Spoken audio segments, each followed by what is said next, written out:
चलिए भाई, तो इस वीडियो में हम बात करने वाले हैं कि आप किसी भी द्विघात समीकरण को पूर्ण वर्ग बनाकर जो है कैसे हल करेंगे। ठीक भाई, तो इस वीडियो में जो है हम दो काम करने वाले हैं। एक तो ये जो क्वेश्चन है ये मैं आपको हल करके दिखाऊंगा, और दूसरा मैं आपको बताने वाला हूं कि किसी भी द्विघात समीकरण को पूर्ण वर्ग बनाकर कैसे हल करते हैं। ठीक भाई, ये विधि मैं आपको समझाने वाला हूं। ठीक है, तो इस क्वेश्चन के माध्यम से मैं आपको ये विधि भी समझा दूंगा। ठीक भाई, अब देखिए ये एक द्विघात समीकरण दिया गया है और इसको हमें जो है पूर्ण वर्ग बना के हल करना है। ठीक भाई, तो एक तो ये विधि का नाम जो है पूर्ण वर्ग द्वारा हल, ये खुद ही बताता है कि भाई ये जो द्विघात समीकरण है इसको कैसे भी करके हमें जो है पूर्ण वर्ग बनाना है। ठीक भाई, अब ऐसा करने के लिए हम जो है कुछ जो है चरण फॉलो करते हैं, यानी कि कुछ स्टेप फॉलो करते हैं, तो ये जो द्विघात समीकरण है ये पूर्ण वर्ग बन जाता है। और जब कोई चीज़ पूर्ण वर्ग बन जाती है तो अभी आपको पता चलेगा कि किस तरीके से उसके हल बड़ी ही आसानी से निकाले जा सकते हैं। ठीक भाई, तो अब देखिए आपको करना क्या है, मैं आपको स्टेप बाय स्टेप समझाता हूँ। सबसे पहले ये जो द्विघात समीकरण लिखा हुआ है इसमें जो है ये जो अचर पद होता है इसको आपको बराबर के उस तरफ लेके जाना है। ठीक भाई, पहला चरण यही है, तो फटाक से इसको जो है बराबर के उस तरफ लेके जाते हैं। तो हमारा जो ये द्विघात समीकरण लिखा हुआ है ये कुछ ऐसा हो जाएगा, 2x² और माइनस का 5x और बराबर के उस तरफ हो जाएगा माइनस का 3। ठीक भाई, ये आपका पहला काम है कि जो अचर पद है इसको बराबर के उस तरफ ले जाना है। ठीक भाई, दूसरा काम ये है कि यहाँ पर जो x² का पड़ोसी होगा, यानी कि जो x² का गुणांक है, जैसे कि यहाँ पर आपको x² का गुणांक 2 दिख रहा होगा। ठीक भाई, तो x² का जो पड़ोसी है, जो x² का गुणांक है, इससे आपको पूरे के पूरे द्विघात समीकरण को भाग देना है। ठीक भाई, यानी कि आपको जो है 2x² को 2 से भाग देना है, और ये जो 5x लिखा है इसको 2 से भाग देना है, और ये जो -3 लिखा है इसको भी 2 से भाग देना है। ठीक भाई, तो दूसरा काम ये करना है। पहला आपको काम ये करना है कि भाई अचर पद को बराबर के उस तरफ भेज दिया। दूसरा काम ये है कि यहाँ पर जो x² का गुणांक है उससे पूरे के पूरे द्विघात समीकरण को आपको भाग करना है। ठीक, उसके बाद में तीसरा काम, ठीक भाई, तीसरा काम ये होगा, पहले तो इसको सुधार लेते हैं, जो कट रहा है वो काट देते हैं। जैसे कि यहाँ पर 2 से 2 कट जाएगा, तो ये समीकरण कुछ ऐसे लिखा जा सकता है, x² माइनस 5/2x और बराबर माइनस का 3/2। ठीक भाई, ये द्विघात समीकरण बन गया। अब 2 काम आपने कर लिए, अब तीसरा काम क्या करना है भैया? तीसरा काम ये है कि यहाँ पर जो x का पड़ोसी है ना, x का जो पड़ोसी है, और यहाँ पर x का पड़ोसी है 5/2, प्लस माइनस क्या है इस बात से कोई फर्क नहीं पड़ता, है ना। जैसे यहाँ पर 5/2 है तो ये चाहे प्लस का हो और चाहे माइनस का हो, इस बात से हमें कोई मतलब नहीं है। बस आपको देखना है कि x का पड़ोसी है क्या, तो x का पड़ोसी फिलहाल है 5/2। ठीक भाई, तो आपको क्या करना है, जो x का पड़ोसी होगा इसके आधे का वर्ग, आपको याद रखना है कि x के पड़ोसी का, यानी कि x का जो गुणांक होगा इसके आधे का वर्ग आपको दोनों पक्षों में जोड़ना है। ठीक है, अगर आपको बात समझ में आई है तब तो बढ़िया, नहीं तो अभी हम करके दिखाएंगे, आपको तुरंत समझ में आएगा। ठीक भाई, तो देखिए x का पड़ोसी क्या है भैया, 5/2 है, और अब इसका आधा करना है। अब देखिए किसी भी नंबर का आधा करना हो, जैसे अगर 12 का आधा करना हो, 12 का आधा करना हो तो हम सीधे बता देंगे 6 है ना, और जैसे 6 का आधा करना हो तो सीधे बता देंगे 3 है। लेकिन अब जैसे ये 5/2 है, इसका कैसे आधा करेंगे, है ना, जल्दी से समझ में नहीं आता है कि इसका कैसे आधा करें। तो मैं आपको एक जुगाड़ बताता हूँ कि किसी भी नंबर का आप आधा कैसे करेंगे। ठीक है, चुटकी बजाते हो जाएगा। करना क्या है, आपको करना ये है कि जैसे ये लिखा है 5/2, कैसा भी नंबर लिखा हो, आड़ा टेढ़ा कैसा भी नंबर लिखा हो, उसका अगर आपको आधा करना हो तो अगर उसका मतलब उसके नीचे कुछ नहीं है, जैसे अगर मुझे 12 का आधा करना होता तो 12 के नीचे कुछ नहीं था, मैं इसको 2 से भाग करता और ये क्या हो जाता, 6 हो जाता। ऐसे ही तो आधा करते हैं। लेकिन अगर इसके बटे में कुछ है, जैसे कि यहाँ है 5/2 का आधा करना है, तो अगर उसके बटे में कुछ नहीं है तब तो आपको सीधे बटे में 2 लगा देना है, उसका आधा हो गया। ठीक है, जैसे अगर मुझसे कोई √3 का आधा करने के लिए कहे तो मैं कह दूंगा भैया √3/2 होगा। ठीक भाई, इसी तरीके से अगर मुझे जो है कोई 5/2 का आधा करने के लिए कहे तो मैं क्या करूंगा, मैंने कहा कि अगर इसके बटे में कुछ नहीं है तब तो आप 2 लगा दीजिए, कट रहा हो तो काट दो, नहीं तो वही आधा हुआ।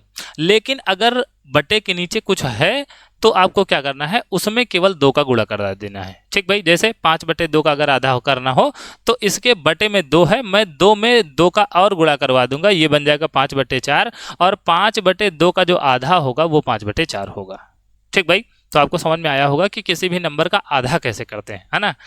आपको आज तक ये मान के चलो नहीं पता था कि किसी भी नंबर का आधा कैसे करते हैं। मैंने एक और काम कर दिया कि आपको ये भी सिखा दिया कि किसी भी नंबर का आधा कैसे करते हैं। ठीक भाई, तो मैंने कहा कि किसी भी नंबर का आधा अगर आपको करना हो तो बस उसके बटे में जो नंबर लिखा है उसमें आपको 2 का गुणा करा देना है। ठीक भाई, तो यहाँ पर आपको ये जो x का पड़ोसी है 5/2, इसके आधे का वर्ग आपको दोनों पक्षों में जोड़ना है और दोनों पक्षों में मतलब दोनों पक्षों में जोड़ना है। ठीक भाई, तो ये सब जो मैंने आपको समझाया है ये सब हटा देता हूं मैं। ठीक भाई, तो x का पड़ोसी जो है 5/2 है और मैंने कहा है कि जो भी x का पड़ोसी होगा उसके आधे का वर्ग। ठीक भाई, तो 5/2 का आधा क्या होगा, 5/4 होगा और इसका वर्ग करना है तो भाई किसी का भी वर्ग करना हो तो उस पर स्क्वायर लगा दो।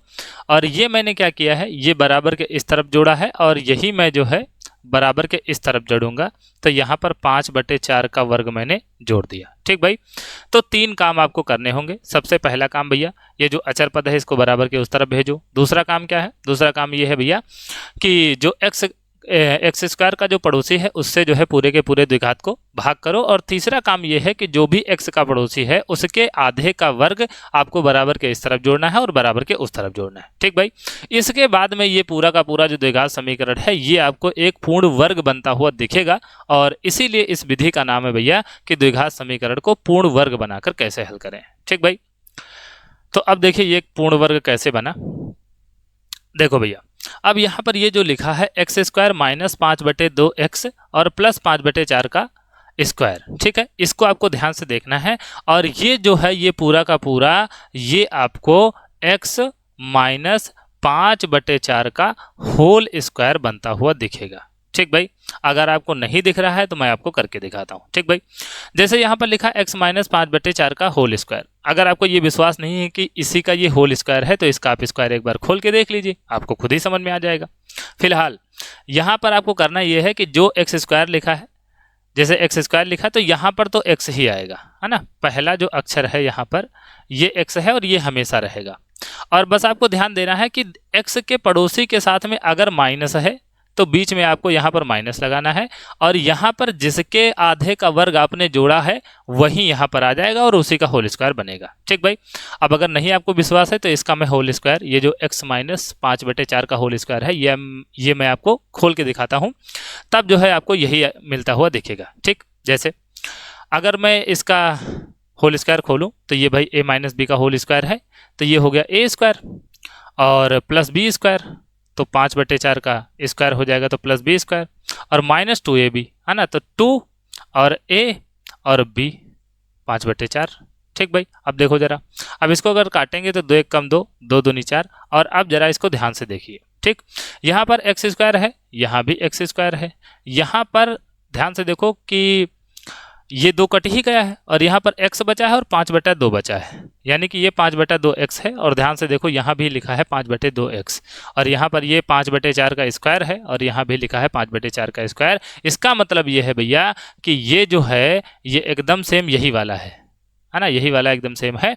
तो भैया ये जो है इसका होल स्क्वायर है ना, ये फिर जो है इसका होल स्क्वायर है, इसीलिए मैंने सीधे इसको लिख दिया। और आपको बताया भी है कि ये बन कैसे जाएगा। मैंने आपसे कहा है कि यहाँ पर x, ये जो x है ये तो आएगा ही। फिर आपको ये ध्यान देना है कि जो x है, जो x का पड़ोसी है वो प्लस है कि माइनस है। अगर ये माइनस है तो यहाँ माइनस लगा देना है और अगर ये मान लो कि प्लस होता तो यहाँ पर प्लस लगा देना होता। और फिर जिसके आधे का वर्ग मैंने जोड़ा है वही नंबर यहाँ पर कॉपी करना है 5/4। ठीक भाई, तो ये बन गया पूर्ण वर्ग। और इधर जो जुड़ रहा है तो जोड़ दो, घट रहा है तो घटा दो, ये पूर्ण वर्ग बन गया। ठीक भाई, अब देखना है आपको कि इसके मूल कैसे निकलेंगे। इसको मैं हटा देता हूँ। ठीक भाई, अब देखो भैया ये है -3/2। ठीक, और ये हो जाएगा 5 × 25 और ये हो जाएगा 4 × 16। ठीक, और इन दोनों में लासा लेंगे भैया तो 16 लासा आएगा और 2 × 8 = 16, तो 3 में जो है 8 का गुणा होगा और ये है 25, तो ये 25 रहेगा और ये हो जाएगा 8 त्रिक 24 और प्लस 25 बटे 16, तो ये हो जाएगा 25 में से 24 चला जाएगा तो ये बचेगा 1/16। ठीक भाई। और यहाँ पर ये जो है x माइनस 5/4 का स्क्वायर चल रहा है, ये चलता रहेगा। ठीक, अब स्क्वायर जो है मैं उस तरफ भेजूंगा तो यहाँ पर जाके अंडर रूट बनेगा। ठीक, इसको मैं थोड़ा सा ऊपर करता हूँ और जो स्क्रीन पर दिख रहा है ये अगर आपको देखना हो तो आप वीडियो को थोड़ा सा पीछे करके देख लीजिएगा, है ना। देखो भैया, अब क्या करना है आपको, यहाँ पर मैं एक लाइन बना देता हूँ। ठीक, तो हमारे पास में है भैया x माइनस 5/4 का स्क्वायर और बराबर था 1/16। ठीक, अब अगर स्क्वायर में बराबर के उस तरफ भेजूंगा तो ये जाके अंडर रूट बनेगा और अंडर रूट 1/16 होगा और अंडर रूट 1/16 का मतलब है प्लस माइनस 1/4। ठीक भाई, तो x माइनस 5/4 बराबर हमें मिलेगा प्लस माइनस 1/4। ठीक, अब यहाँ पर जो है अगर मैं प्लस की वैल्यू लेता हूँ तो मुझे मिलेगा x माइनस 5/4 बराबर प्लस की वैल्यू लेने पर मिलेगा 1/4 प्लस का, है ना। और फिर यहाँ से जो है ये 5/4 बराबर के उस तरफ जाएगा तो 1/4 प्लस 5/4 हो जाएगा और दोनों का हर बराबर है तो एक बार हर लिखेंगे और 5 1 6 हो जाएगा, काटेंगे भैया तो 2 3 6 और 2 दूनी 4, तो यहाँ से 1x का मान आएगा 3/2। ठीक भाई, इसी तरीके से यहाँ पर एक बार अगर ये माइनस की वैल्यू लेते हैं तो ये हो जाएगा x माइनस 5/4 बराबर माइनस का 1/4, है ना। और फिर जो है x बराबर हमें मिलेगा माइनस का 1/4 और प्लस का 5/4, फिर दोनों का हर बराबर है तो हर बराबर आ गया और अब 5 में से 1 घट जाएगा तो ये बचेगा 4 और 4 से 4 कट जाएगा तो ये बचेगा 1। ठीक भाई, तो इस द्विघात समीकरण को हल करने पर x के 2 मान आएंगे, एक मान है 3/2 और एक मान है 1। ठीक भाई, तो इस सवाल को हल करके मैंने आपको ये भी बताया है कि गुणनखंड विधि गुणनखंड विधि नहीं, पूर्ण वर्ग बनाकर हम जो है कैसे किसी द्विघात समीकरण को हल करते हैं। ठीक भाई, तो आशा है ये प्रश्न आपको समझ में आया होगा और ये वीडियो आपको पसंद आई होगी और ये पूर्ण वर्ग बनाकर द्विघात समीकरण को कैसे हल करते हैं ये विधि भी आपको समझ में आई होगी। अगर ये वीडियो आपको पसंद आई है और अगर आप चैनल पर नए हैं तो भाई चैनल को सब्सक्राइब करके जरूर जाएं। बाकी अगर वीडियो पसंद आई हो तो वीडियो को लाइक करें, एक बढ़िया सा कमेंट लिखें, अपने दोस्तों तक शेयर करें। मिलते हैं किसी और प्रश्न के साथ में, तब तक के लिए धन्यवाद।